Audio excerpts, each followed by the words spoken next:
a todos, sejam bem-vindos. Eu sou a Luísa e sou colaboradora do Departamento de Formação e Serviços Profissionais da ANEB e estou acompanhada pela Mafalda, que é colaboradora do Departamento de Ensino e Ação Social. Hoje temos connosco a engenheira Inês Costa, que tirou mestrado integral de Engenharia Biomédica e Biofísica na Universidade de Lisboa, com especialização em Imagem Médica e Processamento de Sinal. Inês teve a oportunidade de fazer um estágio em Jülich, na Alemanha, mais especificamente no Ford Centro Jülich, onde foi também Research Assistant. De seguida foi Product Specialist na Roche, em Barcelona, e depois Regional Instrument Specialist na Siemens Healthineers, também em Barcelona, sendo agora Academic Success Manager na Aveva, em Frankfurt. Obrigada por estares presente, Inês. Seja muito bem-vinda. Começo por te perguntar, o que é que te levou a escolher Engenharia Biomédica? Em primeiro lugar, obrigada por este convite. Acho que é uma iniciativa muito, muito boa para dar a conhecer aquilo que acontece depois de terminar o curso e tomara a mim que no meu tempo houvesse uma iniciativa deste género. Em relação a como aconteceu isto de estudar Engenharia Biomédica, foi um bocadinho por acaso. Eu, quando entrei na faculdade, tinha 17 anos e tinha pouca ou nenhuma ideia daquilo que queria fazer, especialmente daquilo em que a minha carreira se poderia tornar. Eu era boa aluna, sempre fui, durante o ensino médio e secundário, e por isso houve sempre aquela pressão de ir para a medicina. Eu não gostava exatamente de medicina, e então, quando descobri que a engenharia biomédica existia, foi um bocadinho aliar a parte da saúde à parte da tecnologia, e achei, ok, isto é uma coisa que eu provavelmente vou gostar de estudar e que provavelmente tem boas perspectivas a nível de construção de carreira. Quando cheguei a esta conclusão foi quando comecei também a investigar as ofertas curriculares das diferentes universidades em Portugal e acabei por aterrar na FCUL, em grande parte por causa da existência da cadeira de estágio no final da licenciatura, que eu já acabei o curso há algum tempo, mas espero que ainda exista porque é uma excelente oportunidade esta cadeira em específico. Durante o curso, acabaste de fazer um estágio na Alemanha. O que é que te levou a escolher fazer este estágio internacionalmente e sentes que a tua licenciatura te preparou bem para este desafio? Eu, na altura em que se pôs a oportunidade de fazer este estágio, ou que neste caso foi no âmbito da cadeira de estágio exatamente, eu estava bastante interessada na parte de processamento de sinal, processamento de imagem, ressonâncias magnéticas, PET, e então comecei a procurar de locais fora de Portugal, porque já nessa altura eu sabia que queria pelo menos ter a experiência de uma vez trabalhar fora e estar fora do país, onde pudesse fazer este estágio. E o contacto com o Forschungszentrum Jülich apareceu por via do professor Pedro Almeida e da doutora Liliana Caldeira, que na altura tinha acabado de fazer o doutoramento no IBEB. E, se bem me recordo, o projeto dela foi feito também um bocadinho em colaboração com o Forschungszentrum e na altura ela tinha sido convidada a continuar o trabalho lá de forma mais permanente e eu aproveitei a boleia e fui trabalhar com ela neste projeto durante 2 meses. Foi um estágio de verão. E foi um estágio onde eu estive a fazer alguns estudos relativos à qualidade de imagem de imagens de ressonância magnética e, sem dúvida, que os conhecimentos que eu adquiri durante a licenciatura me ajudaram neste projeto em específico. O curso na FCUL, pelo menos na minha altura, era muito voltado a processamento de sinal e imagens e então havia muitas ferramentas com as quais eu trabalho por trabalhar, como o SPM, o MATLAB, que eu já conhecia muito bem de ter trabalhado em várias cadeiras na faculdade. Depois acabaste por ficar durante algum tempo enquanto Research Assistant, nesta posição, enquanto desenvolvias a tua tese. Podes falar um bocadinho desta experiência, como é que foi diferente do teu estágio, o que é que aprendeste? A grande diferença foi a duração. Normalmente, os estágios no âmbito da tese costumam ser de 6 meses. Eu estive 1 ano a desenvolver este projeto, porque foi uma oportunidade que apareceu de ficar 1 ano em vez de 6 meses e de, ao ficar 1 ano, ser paga pelo meu trabalho. Aqui na Alemanha, os estudantes têm a oportunidade de fazer isto que se chamam de mini-jobs, ou seja, enquanto eles estão a estudar, especialmente a fazer mestrado, desenvolver alguma atividade em part-time remunerada em centros de investigação. Então eu fui contratada pelo Forschungszentrum, um bocadinho neste regime de mini-job. E disseram-me, ok, podemos fazer isto, mas só se fias um ano. E eu, na altura, já sabia que não ia acabar o curso em 5 anos, ainda era mestrado integrado, e então pensei, então, se não vou acabar em 5 anos, mas vou ficar aqui, fazer o projeto com calma, estar um ano a absorver e tentar responder às perguntas que eu tinha na minha cabeça em relação àquilo que haveria de fazer depois do curso. Será que queria fazer um doutoramento? Será que queria ir trabalhar numa empresa? Queria ficar em Portugal? Queria ficar na Alemanha? Queria ir para outro sítio qualquer? Estas coisas que eu precisei do tempo que estive ali na Alemanha a desenvolver aquele trabalho para tentar organizar na minha cabeça. E, como foi um ano, tive mais tempo para desenvolver um projeto como deve ser e com continuidade.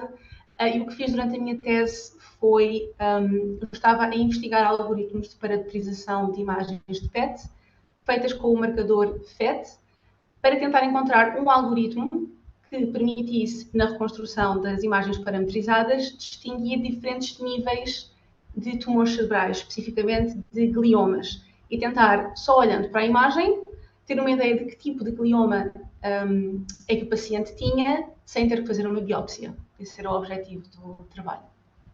Ok. E o estilo de vida alemão, qual é que é as maiores diferenças que tu sentiste comparado com o mundo do trabalho dos portugueses e dos alemães? Especificamente em relação ao mundo do trabalho, é difícil dizer, porque eu nunca trabalhei em Portugal, por isso não sei.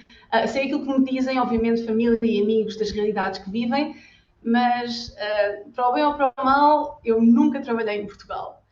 Aquilo que sei é que não há lugares perfeitos e há coisas boas e menos boas em todo o lado.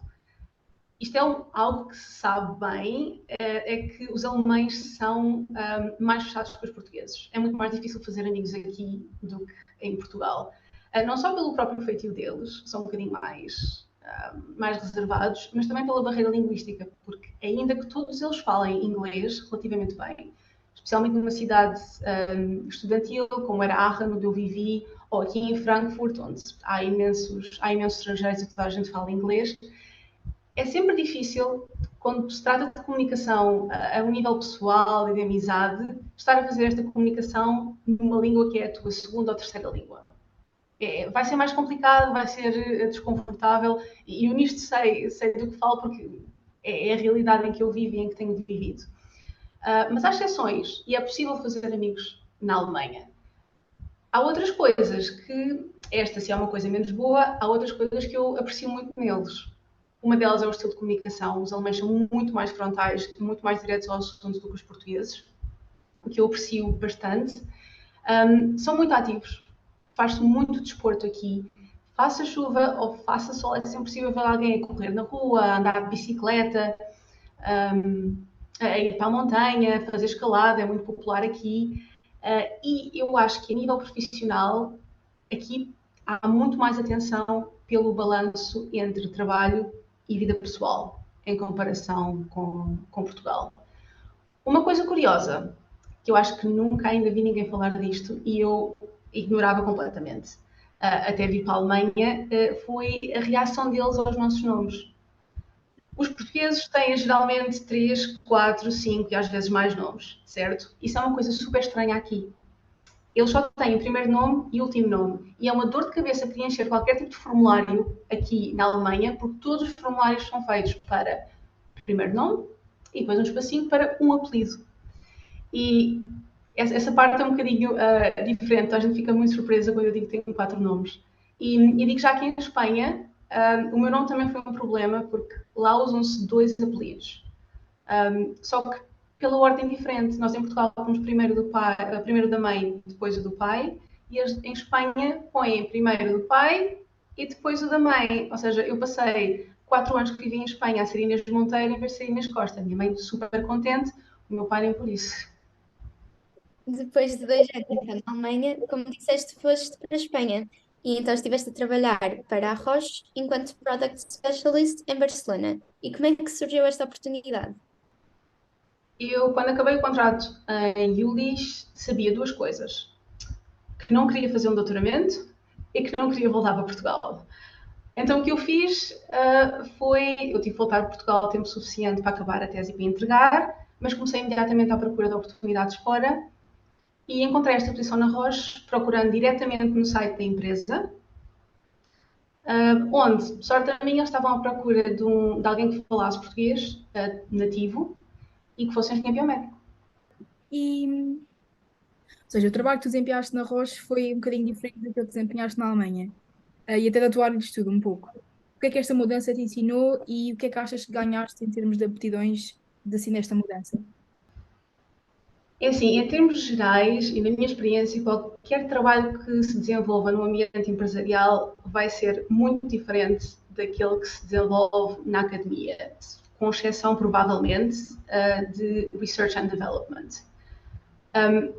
O que eu faço atualmente, isso sim, é completamente diferente do que eu estudei, mas o que fazia na Roche ainda estava, ainda que remotamente, ligado com aquilo que eu fiz e era engenharia biomédica, porque eu trabalhava com máquinas de diagnóstico de laboratório. E especificamente, eu estava na área de suporte técnico. Eu comecei a trabalhar inicialmente só com o mercado português, porque era uma posição de apoio técnico, mas a maior parte do tempo era remoto. E depois, à medida que fui aprendendo a falar espanhol como deve ser, comecei a trabalhar também com clientes espanhóis. E a verdade é que, entre esta posição na Roche e outras mais tarde, eu acabei por estar em suporte técnico durante uns bons anos. E é um trabalho desgastante, há muita pressão e muita necessidade de pensar rápido, especialmente quando trabalhamos com equipamento médico, porque é equipamento que está em hospitais e há vidas a depender da nossa capacidade de resolver o problema e de pôr a máquina a funcionar. Ou seja, é bastante responsabilidade e por isso mesmo aprende-se muito. A nível técnico, ninguém vai conhecer melhor aquela máquina ou aquele software ou o produto que seja do que nós que trabalhamos em suporte técnico. Porque nós vemos a máquina quando ela tem problemas e a nossa função é pô-la a funcionar novamente. E depois também se aprende imenso a nível interpessoal. Como lidar com o cliente, como gerir estas situações de alta pressão e as expectativas. E também, muito, muito, muito importante, como gerir o nosso tempo para mantermos alguma sanidade mental. Depois fizeste uma mudança e foste para a Siemens. E que função é que tu desempenhaste lá? Da Siemens eu também trabalhava com máquinas de diagnóstico de laboratório e também fazia parte da equipa de suporte técnico. A diferença é que eu estava especializada num só equipamento, em vez de dar suporte a 9 ou 10, como era o caso quando eu trabalhava na Roche. E a minha função geralmente era, quando havia algum problema que não podia ser facilmente resolvido pelos engenheiros de serviço, eu era uma das pessoas às quais eles podiam ligar ou contactar para pedir ajuda.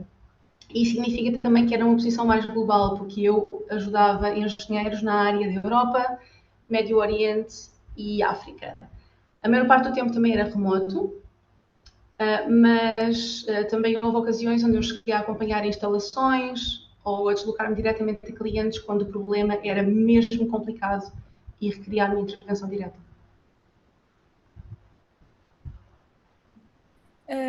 Ou seja, e depois de estares um bocadinho em Barcelona, voltaste para a Alemanha.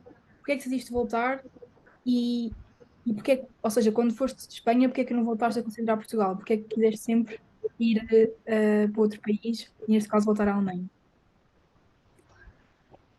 A verdade é que eu apaixonei-me, foi o que aconteceu. É um bocadinho difícil de acreditar porque parece filme, mas o que aconteceu foi quando eu estava na Siemens em Barcelona, eu conheci um colega, também da Siemens, que trabalhava aqui em Frankfurt e foi amor à primeira vista. Epá, às vezes acontece, às vezes não é a nossa carreira que nos leva para outros sítios, é o amor. Tivemos uma relação de longa distância durante uns 6 ou 7 meses, que nem era realmente longa distância, porque nós estávamos juntos todos os fins de semana. Na altura era 2019, a Ryanair ainda voava entre Frankfurt e Barcelona e voava com preços de 2019, ou seja, era quase a mesma coisa do que apanhar um autocarro. O que aconteceu depois foi que veio a pandemia. Eu fiquei presa aqui em Frankfurt durante a pandemia, quando eles fecharam as fronteiras. E depois, eventualmente, quando as fronteiras abriram, nós decidimos que não queríamos ficar longe um do outro. E eu aproveitei, voltei para a Alemanha, fiz uma volta de 180 graus à minha carreira e aqui estou. E é por isso que na altura não fez muito sentido voltar para Portugal. Eu não digo que nunca vou voltar, mas atualmente é uma decisão que, quer por motivos pessoais, quer por motivos profissionais, não faz muito sentido. Acho que essa é a resposta mais bonita que já recebemos e mais romântica. O que é que achas que estar a viver no estrangeiro te ensinou? E ainda está a ensinar, não é? Porque ainda aí estás. Muitas coisas. E é difícil não cair nos clichês quando se responde a esta pergunta, porque é verdade que viver no estrangeiro abre os horizontes. Conhecemos pessoas, e eu tenho tido o prazer de conhecer pessoas dos 4 cantos do mundo. E ajudou-me imenso a crescer, a enriquecer as minhas perspectivas, a melhorar a forma como eu vejo o mundo.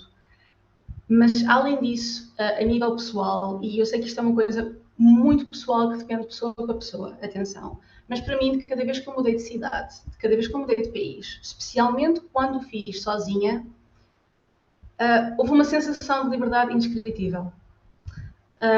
Ser anónima, ter a oportunidade de reinventar-me num lugar onde eu não conheço ninguém e ninguém me conhece, ter todas as possibilidades para começar de novo, ser forçada a sobreviver e a contar apenas comigo, porque eu não tinha nenhuma rede de apoio à minha volta quando vim pela primeira vez para a Alemanha, quando fui para a Espanha, eu não tinha ninguém.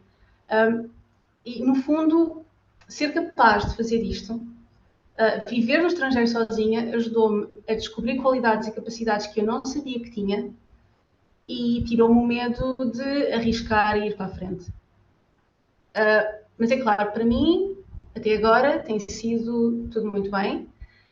A minha experiência não é igual a toda a gente e eu sinto na obrigação também de dizer, especialmente tendo em conta o clima atual, imigrar não é a panaceia, ok? E ser imigrante pode ter as qualidades que vocês veem que têm, mas também pode ser muito solitário. Se pensarem no assunto, estamos numa terra estranha, rodeados de pessoas diferentes de nós, uma cultura diferente da nossa, uma língua diferente. Nós não entendemos o que as pessoas nos dizem na rua. E mesmo quando chegamos àquele ponto em que ficamos fluentes e conseguimos comunicar de forma eficiente, nós nunca vamos realmente pertencer a este local, porque eu nunca vou ser realmente alemã. Eu não nasci aqui, eu não cresci aqui, há uma data de referências que me faltam.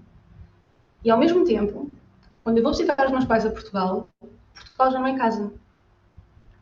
É uma sensação muito estranha, mas eu chego lá e sinto-me estranha, é como se já não pertencesse. Eu sou de todo o lado onde já estive e pelo qual já passei, mas ao mesmo tempo não sou de lado nenhum. E é uma sensação de desconforto permanente e podemos escolher abraçar este desconforto e aceitar que, ok, esta é a minha realidade e a minha casa sou eu e as pessoas que eu amo, e podemos encará-lo como parte de nós. Mas eu entendo que há pessoas que se calhar não se dão bem com esta realidade e não querem fazer este tipo de ação, e está tudo bem, acho que cada caso é um caso. Não é preciso viver-se fora para ser bem sucedido e para ser feliz. Muitas boas respostas aqui hoje. Eu acho que às vezes é importante ter esses dois lados, porque eu acho que, especialmente nós, na nossa área, somos muito incentivados a ir para fora, porque dizem-nos sempre aqui não há trabalho, aqui vais acabar num hospital ou vais acabar a fazer uma coisa numa área que não é a tua, e acho que às vezes é bom para nós termos a ideia que temos que balancear bem o que é que nós queremos. E agora, nesta parte assim mais profissional, onde é que tu te imaginas daqui a 5 anos ou 10 anos na tua vida de trabalho? Não faço ideia. Eu sempre detestei, eu já andei a saltitar de trabalho em trabalho várias vezes, como vocês podem ver, e eu sempre detestei quando me faziam esta pergunta. E da última vez que mudei de posição, fizeram-me esta pergunta e eu disse, eu não faço a mínima ideia.